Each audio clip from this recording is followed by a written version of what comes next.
It was 75 years ago today, June 6, 1944. Allied forces stormed the beaches here. Thousands of Americans, young sons who became men. Their brave battle changed the course of history.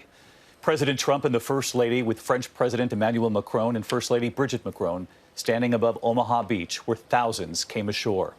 President Macron telling so many World War II veterans who made this trip today, France has not forgotten. President Trump telling the veterans, "You are the pride of our country." For weeks here, we have followed several D-Day veterans from every corner of America who made the journey back. Today, we saw them up on that stage, and one of them had a remarkable moment with the French president. What happened on that stage, and we were waiting for 96-year-old Stan Friday right afterward.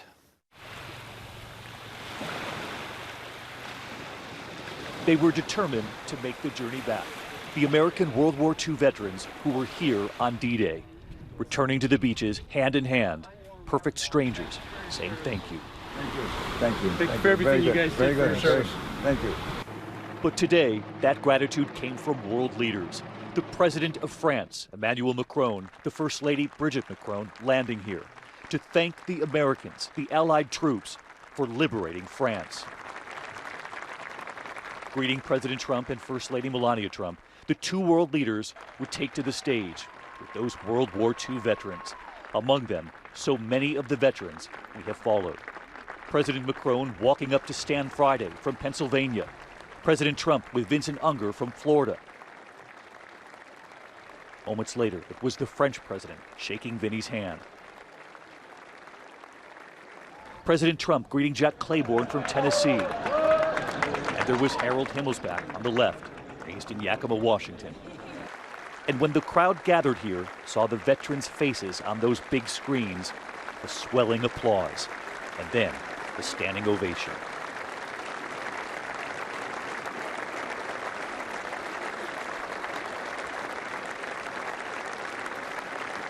President Macron saying, France has not forgotten. We know what we owe to you veterans, our freedom. On behalf of my nation, I just want to say thank you.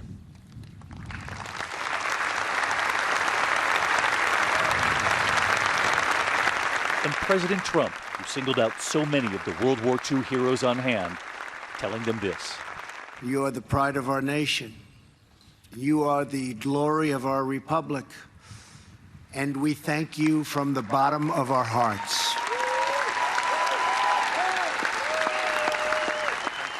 And then, that rare honor, the Legion of Honor, the highest distinction from France, for 5 Americans, including Stan Friday, who we have followed all the way from Pennsylvania, who after D-Day went far out ahead of the rest to scope out the danger. He was a scout, witnessing 2 concentration camps before they were liberated. Monsieur Stanley Friday. Stanley Friday, on behalf of the French Republic,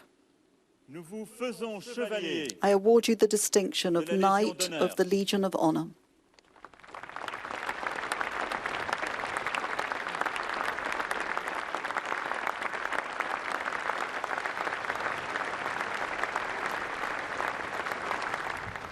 We were waiting for Stan right after. Hey, Stan, congratulations. thanks. You didn't tell us yesterday. They didn't tell me either. The French had reached out to him, but Stan had no idea the honor would be this grand. What was it like up there on that stage? Thrilling, like a dream. There are only about 300 foreigners in the world who've ever been given that French honor that you were given today. Is that right? Well, that's an honor. It is. At 96, this is Stan's first time back to Normandy. For years, he would not talk about what he saw, partly because of the friend he lost. My best buddy, his name was Mundy, and we were like this, tighter than brothers. We'd give our life for each other, without a word of doubt. And we did everything together. But out on separate patrols, he would lose that friend. The medic that took care of him before he died, he wanted to know if I was all right while he was dying. That's how close we were.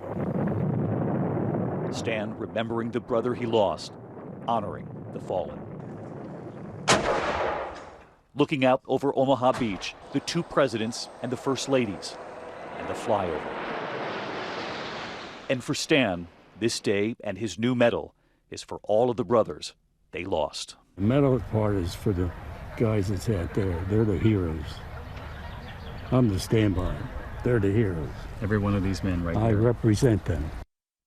Stan telling me it's about the brothers who did not come home, the more than 9,000 who are buried right here behind me. And when you walk through this cemetery, you see so many crosses with that date, June 6th, 1944. We will have much more later right here on this broadcast, and then later tonight on a special edition of Nightline, Return to Normandy. We hope you'll watch or set your DVR. These veterans and what they share with us is powerful, and it's a gift. Hi, everyone. George Stephanopoulos here. Thanks for checking out the ABC News YouTube channel. If you'd like to get more videos, show highlights, and watch live event coverage, click on the right over here to subscribe to our channel. And don't forget to download the ABC News app for breaking news alerts. Thanks for watching.